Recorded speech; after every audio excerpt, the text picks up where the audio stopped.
Olá pessoal, meu nome é Dmitry, eu sou russo e moro aqui na Sibéria, na Rússia. E no vídeo de hoje eu quero mostrar para vocês como vivem os russos normais, simples, aqui na Sibéria.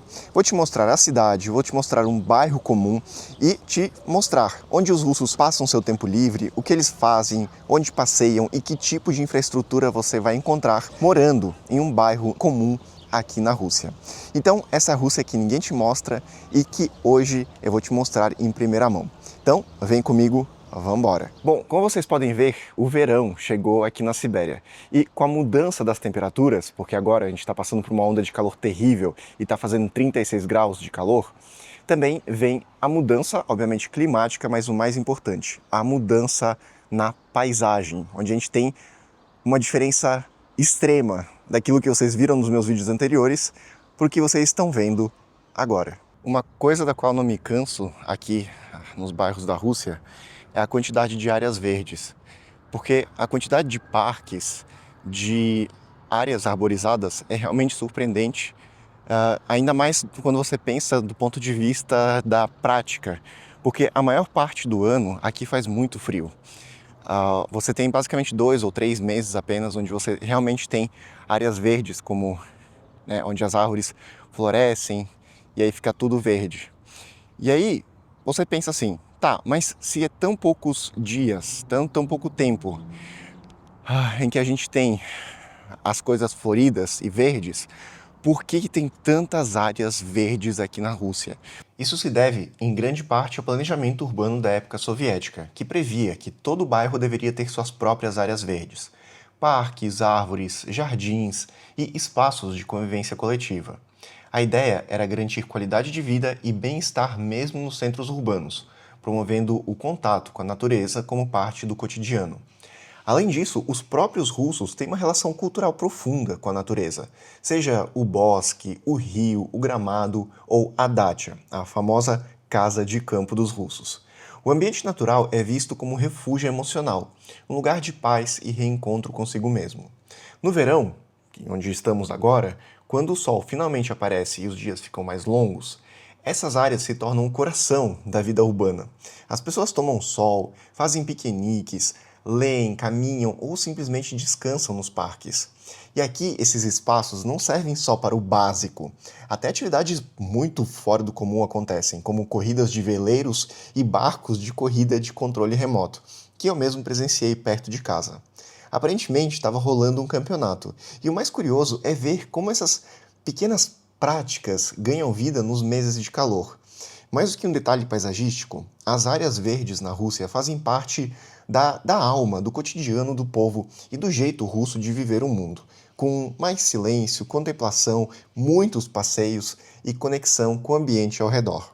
Uma das coisas que eu mais gosto no bairro onde moro é que, mesmo sendo uma área residencial comum aqui na Sibéria, sempre tem alguém vendendo alguma coisa na rua, principalmente no verão.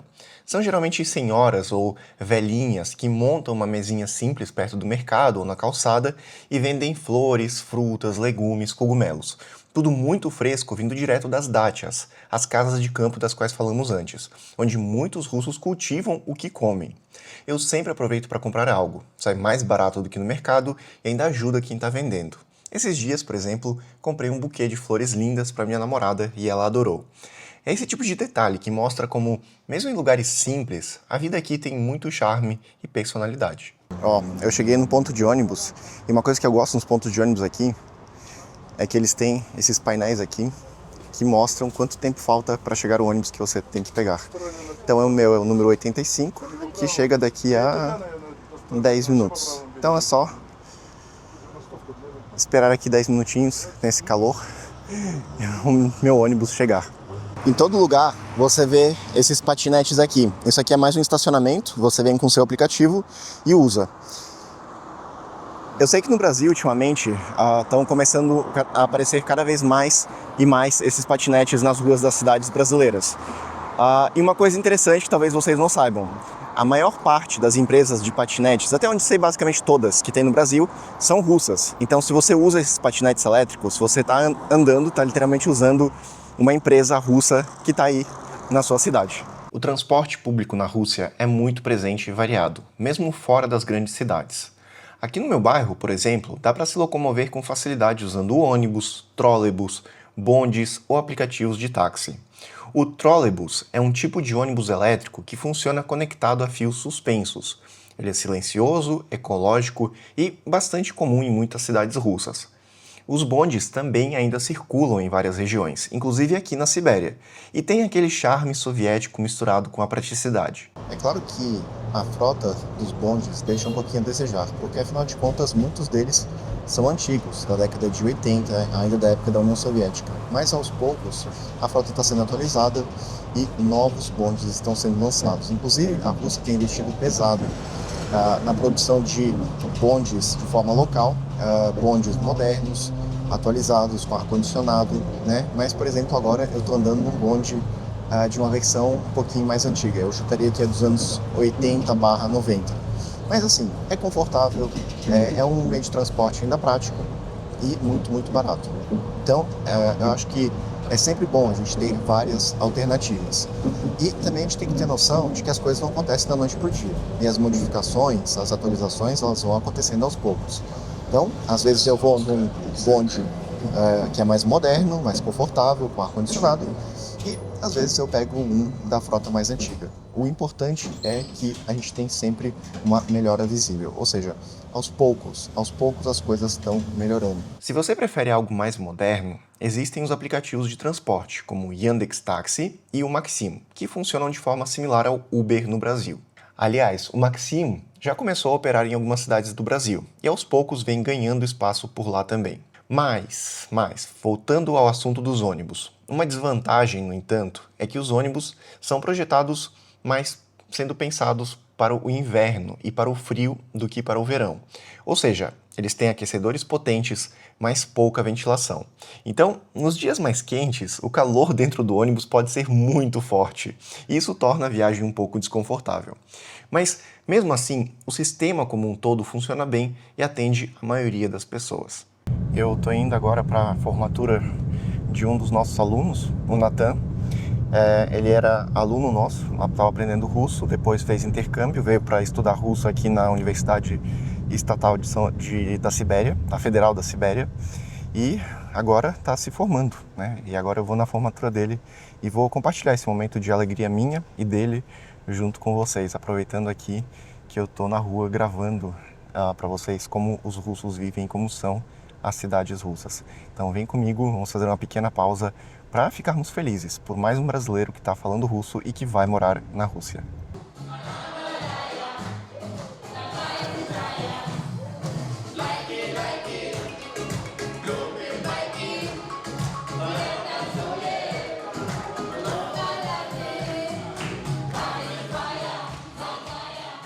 Uma coisa que muita gente no Brasil não sabe é que a Rússia recebe milhares de estudantes estrangeiros todos os anos, e esse número não para de crescer.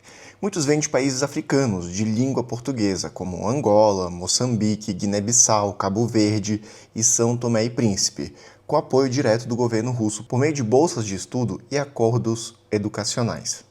Esses jovens costumam estudar áreas como medicina, engenharia, TI e relações internacionais em universidades russas. Bom, hoje eu estou com um aluno de Guiné-Bissau que falou que é meu inscrito, acompanha meu canal, acompanha meu trabalho, porque para mim é uma grande satisfação.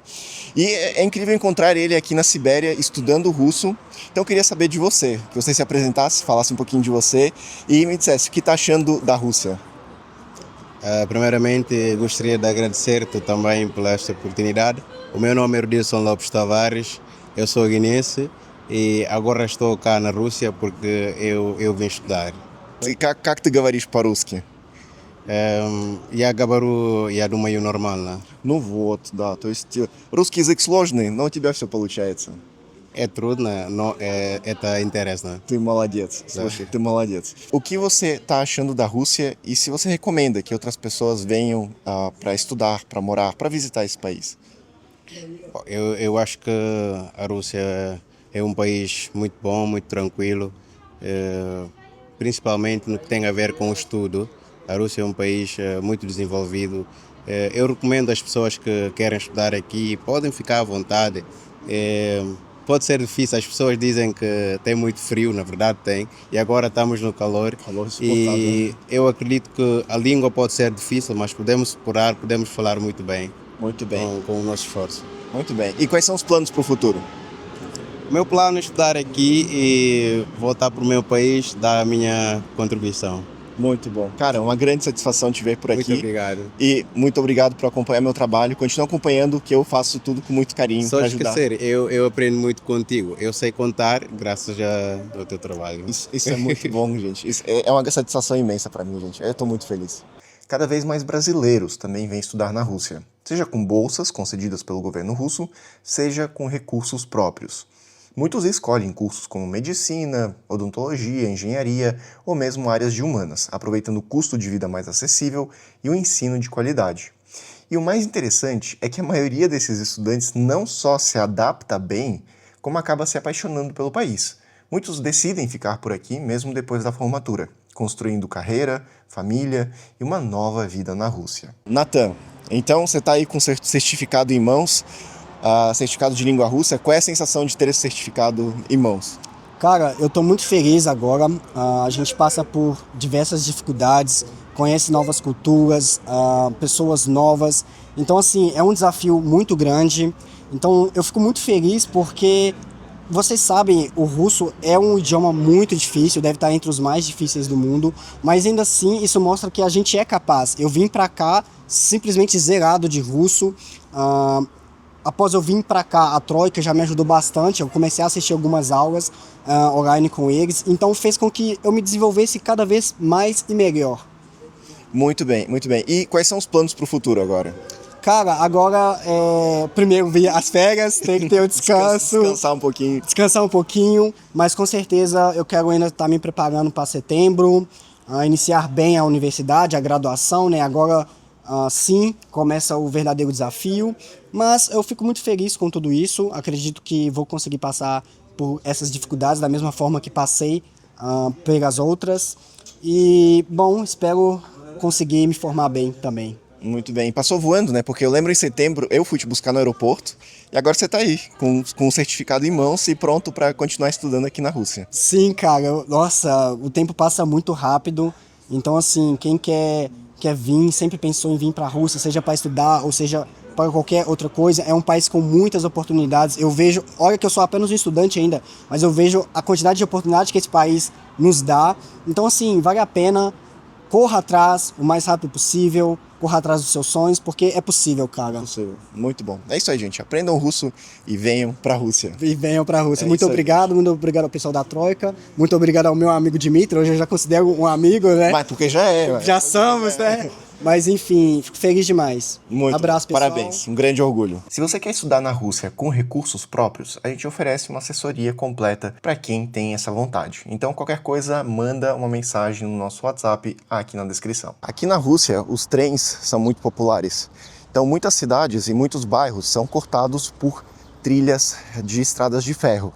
E isso também facilita muito a logística aqui, porque você tem trens onde você pode fazer viagens interurbanas mais longas, né, que são os trens que você pega para ir de uma cidade para outra, para muito, muito longe, onde você tem lugares onde você pode dormir, pode comer, e você tem os trens que são chamados de elektrítica, que seriam trens para fazerem percursos mais curtos, também entre cidades, onde você vai sentado, que você tem ônibus, você tem avião, você tem trem, você tem também o transporte aquático também, que é muito popular aqui, mas só de ter o trem já facilita muito a logística, mas por outro lado, você muitas vezes no seu bairro tem um trem passando à noite. Claro que os trens não passam com tanta frequência assim, mas aqui no bairro onde eu moro tem uma estrada de ferro que passa pelo bairro. Por exemplo, agora a Lisa está fazendo a prática dela de médica numa cidade vizinha, a cidade de Kansk. E aí, nos finais de semana ela vem para cá, justamente nesse trem, na elektrítica. Ela vem sentada, é uma viagem de mais ou menos, acho que 3 horas, certo? E é uma viagem que acaba ficando muito mais barata, por causa que o transporte ferroviário é um transporte muito mais acessível. Aqui tem um cantinho que eu achei fantástico. Então você vê aqui a estrela no chão, você vê ali algumas flores e fitinhas de São Jorge. E aqui, ó, essa plaquinha que diz que nesse prédio morava um herói da União Soviética, o Sienka Nikolai Ilyich, que nasceu em 1924, morreu em 1996. Participante da Grande Guerra Patriótica, né, que vocês brasileiros conhecem como Segunda Guerra Mundial, né? E o pessoal ainda vem aqui, né? Você vê que tem flores, o pessoal vai deixando flores aqui, mesmo que a pessoa morreu em 1996. Então, tem vários cantinhos e é um jeito que os russos têm de homenagear os seus heróis, criar esses espaços para manter viva a memória dessas pessoas, uma coisa que eu acho muito, muito bonita, né? Nesse prédio aqui. Agora, deixa eu te mostrar um pouco do meu dia a dia aqui no bairro. Uma coisa que eu gosto bastante aqui é a cultura do café. Sim, não é só no Brasil que a cultura do café é forte, aqui na Rússia também. Nos últimos anos surgiram muitas cafeterias pequenas, acolhedoras e bem decoradas. E o mais curioso é que algumas até oferecem café brasileiro. Como hoje está fazendo bastante calor, eu pedi um café gelado para refrescar. Eu gosto muito de vir nesse tipo de lugar com a minha namorada, para bater papo, às vezes eu me encontro com amigos. Eu gosto também de vir aqui para relaxar ou até mesmo trabalhar um pouco no meu notebook. E falando em praticidade, aqui na Rússia quase tudo o que você precisa no dia a dia fica a poucos passos de casa. Sim, poucos passos, não é metros, é passos. Farmácia, mercado, loja de conveniência, padaria, é tudo muito perto. Isso facilita muito a vida, porque você não precisa sair de carro ou andar muito para resolver coisas simples. Essa proximidade torna o cotidiano mais leve e muito mais funcional. É uma coisa que eu sentiria muita falta agora. Esse prédio aqui é o prédio onde eu moro. Ali fica o supermercado Kamandor, que é um supermercado que sempre quebra o galho para mim, porque, como você pode ver, é pertinho de casa. Aqui, pertinho também, a gente tem o Magnit. Magnit, que antes se chamava Magnit Cosmetic, e hoje é Magnit Apteka, Magnit Farmácia. Outra coisa curiosa que a gente encontra por aqui são as lojas no subsolo, no que os russos chamam de Tsokolny Etage.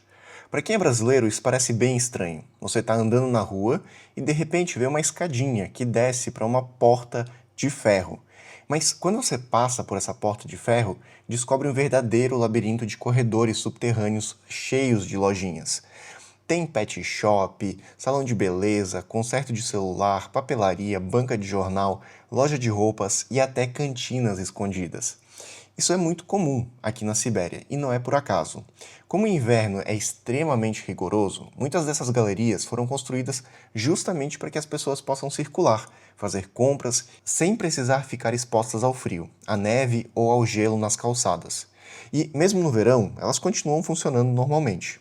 É mais uma daquelas adaptações russas ao clima que no começo parece esquisita para quem vem de fora, mas depois de um tempo faz todo sentido. Aqui não existe portaria, então a gente só tem o porteiro eletrônico, que é basicamente o equipamento aqui, onde você vem, aproxima a sua tag e entra.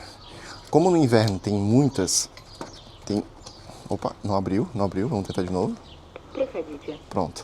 Como no inverno tem muito vento e muito frio, o que acontece? Você tem uma porta de entrada, então você entra. Entramos. Aqui eu tô no primeiro ambiente fechado, tá? Primeiro ambiente fechado. Depois, você tem mais uma porta para questão de isolamento de vento e de frio, porque no inverno realmente isso aqui é importante. Você entra e eu estou num segundo ambiente fechado, né? Aqui, inclusive, tem algumas caixinhas de correio, certo? E aí você tem a terceira porta para você, de fato, entrar no corredor aqui interno do prédio. E quando chega o fim do dia, a cidade não para. No verão, o sol se põe bem tarde, por volta das 10, 11 da noite. Então as pessoas aproveitam cada minuto de luz. É muito comum ver as ruas e os parques cheios, mesmo depois das 9 da noite. Aqui na Beira-Rio, por exemplo, o clima é perfeito para uma caminhada tranquila. Muita gente vem para cá para ver o pôr do sol, sentar nos bancos, andar de bicicleta ou curtir as apresentações de rua. Às vezes tem até banda local tocando aqui ao vivo. Eu e a Lisa, minha namorada, também viemos aproveitar esse fim do dia juntos. Caminhamos, conversamos, passamos um tempo bom só observando o movimento. E, para fechar a noite, fomos comer algo no Vkusna i Tochka, que é o antigo McDonald's, agora com um novo nome e nova marca. Mas esse assunto eu já contei no vídeo sobre a vida no país mais sancionado do mundo. Se quiser entender como tudo isso aconteceu e como os russos têm vivido sobre as sanções mais pesadas da história do mundo, é só clicar no card aí no canto superior direito. E assim, com essa paisagem noturna linda, terminou mais um dia típico de verão aqui na Sibéria.